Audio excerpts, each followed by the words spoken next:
may damage your tool. Rotate the feed barrel to its lowest position.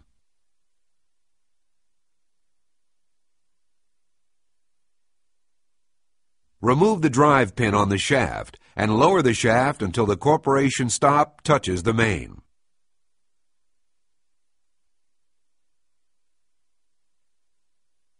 Screw the corporation stop into the main by rotating the drive shaft.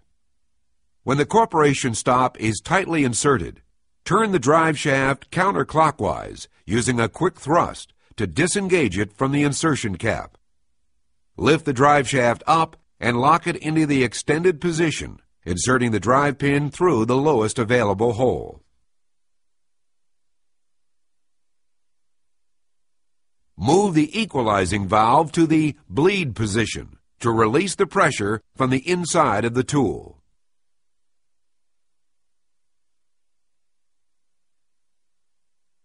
Remove the MLT 3401 from the chamber.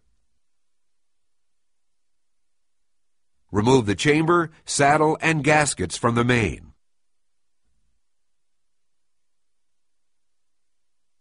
Tighten the corporation stop to the main if required. Warning: check that the corporation stop is in the closed position. Remove the corporation stop insertion cap by holding the corporation stop with the supplied wrench and rotating the insertion cap with another.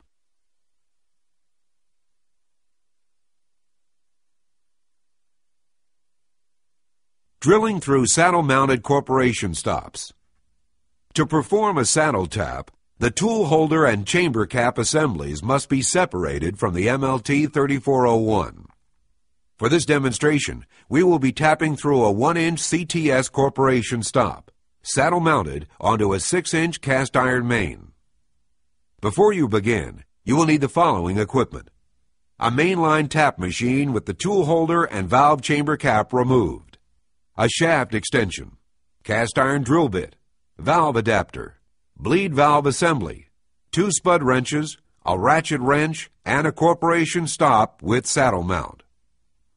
Select the valve adapter and, if required, pilot drill, saw adapter, extension, and cutter for the type of water main to be drilled from Chart 4 in your operator's manual. The flow diagram in Chart 5 will assist in determining the required equipment to perform the tap. Note: check all the threads on the corporation stops and valve adapters to ensure that they are clean before they are engaged. Inspect the cutters prior to use. Note: PVC mains require the use of PVC cutters. These cutters are specifically designed to retain the coupon after drilling the main.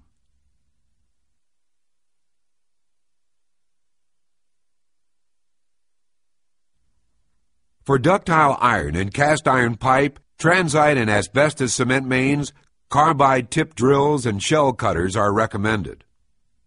Attach the cutter to the shaft extension. Then attach the assembly to the drive shaft of the MLT 3401 tool.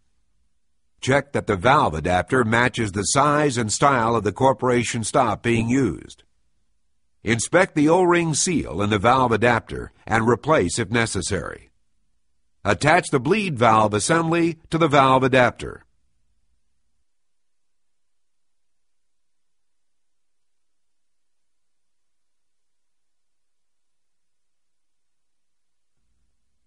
Thread the valve adapter onto the MLT 3401. Care must be taken not to damage the drill or cutter while attaching the valve adapter.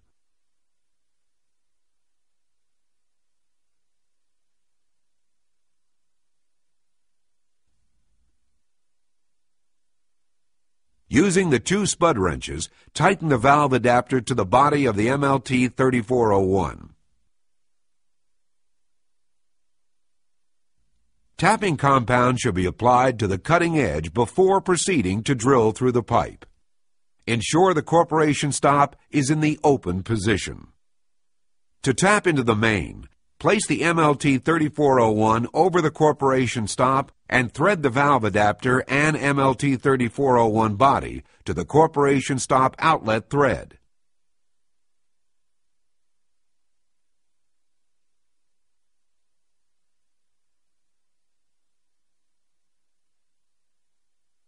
Inspect all the threaded connections to ensure that they are tight.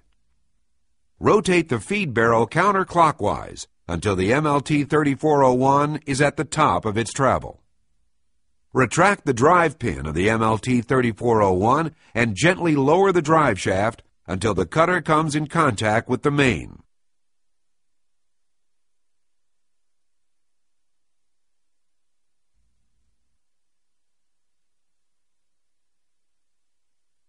Lift the shaft back up slightly and place the drive pin through the thrust collar and the first available hole in the drive shaft. Rotate the feed barrel clockwise to lower the cutter and drive shaft until contact is made with the main. Using a ratchet wrench or power tool, begin to rotate the drive shaft while continually applying firm pressure with the feed barrel.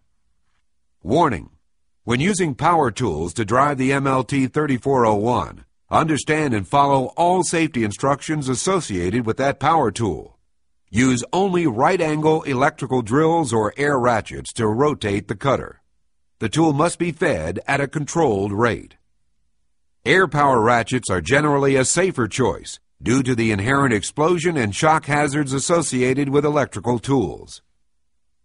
Only use a ratchet wrench when drilling into PVC mains. Grounded electrical tools should be plugged into a properly grounded outlet. Note: do not apply too much pressure on the cutter. Gentle feeding produces superior cutting and an extended cutter life. Continue to drill until no resistance is felt while advancing the feed barrel. Stop immediately. Warning: continuing past this point could cause penetration through the far side of the pipe. This could result in extensive property damage and/or serious injury. Drilling into the pipe is now complete, and the valve, saddle, and tool are under pressure. Remove the ratchet or power tool from the drive shaft. Rotate the feed barrel counterclockwise to the top of its travel. Firmly hold the drive shaft with one hand and remove the drive pin. Lift the drive shaft up completely and reinsert the pin. Warning: pressure inside the corporation stop and the MLT3401 may cause the drive shaft to rapidly extend to the full-up position when the pin is removed. Care should be taken when restricting the drive shaft. Open and close the bleed valve assembly a few times to blow out any chips from the cutting operation. Close the corporation stop or valve. Should it be difficult to close the valve, rock the valve open and closed until it can be completely shut off. Warning: make sure the corporation stop valve is closed before proceeding. Open the bleed valve assembly again to release the pressure.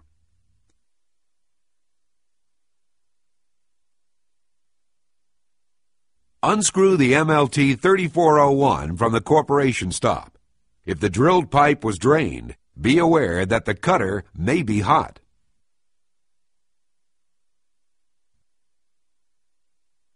Remove the valve adapter and bleed valve assembly.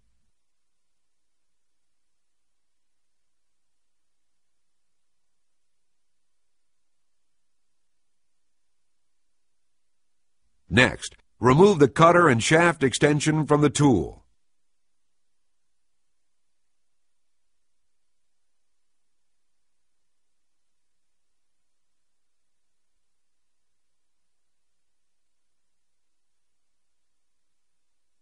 Wipe all the components until clean and dry, and store them in the toolbox. You have now completed the saddle tapping operation. Special procedures. The following procedures will help you with the operation of the MLT3401. They include attaching the PVC strap assembly, using the PVC strap assembly, tool holder and valve chamber cap removal. Attaching the PVC strap assembly. To attach a PVC strap assembly, you first need to remove the chain mount. To remove the chain mount, remove the cotter pin and clevis pin from the grab hook and remove the grab hook from the end of the chain yoke. On the opposite side of the chain mount, remove the cotter pin and washer. Pull out the clevis pin and a washer with it.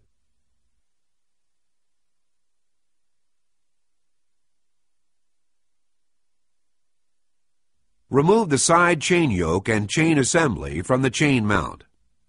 Attach the strap ratchet to the chain mount using the clevis pin and cotter pin from the chain mount. The ratchet handle should be outside the chain mount.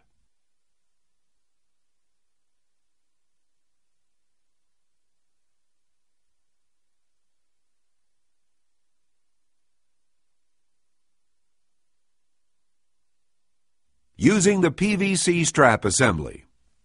To use the PVC strap assembly, place the large pipe gasket, saddle and top saddle gasket on top of the pipe. Place the valve chamber assembly with the PVC strap assembly installed as per the preceding step on top of the top saddle gasket. Place the strap under the pipe and hook the strap to the chain yoke from the inside so that the end of the hook points away from the pipe. Tension the strap by evenly cranking the handle on the strap ratchet up and down. Continue until the strap is as tight as possible. Close the strap ratchet until the safety lock engages. Finally, tighten the chain mount clamping nut 2 or 3 turns to further tighten the strap. Be careful not to over-tighten the strap, as pipe failure may occur. Tool holder and valve chamber cap removal. Note, these removal procedures are necessary when saddle taps will be performed with this tool.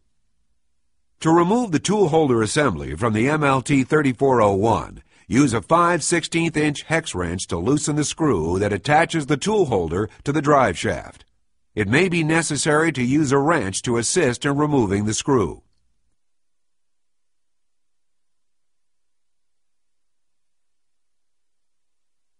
Remove the cap assembly from the MLT 3401 adjustment screw threads with the wrenches provided.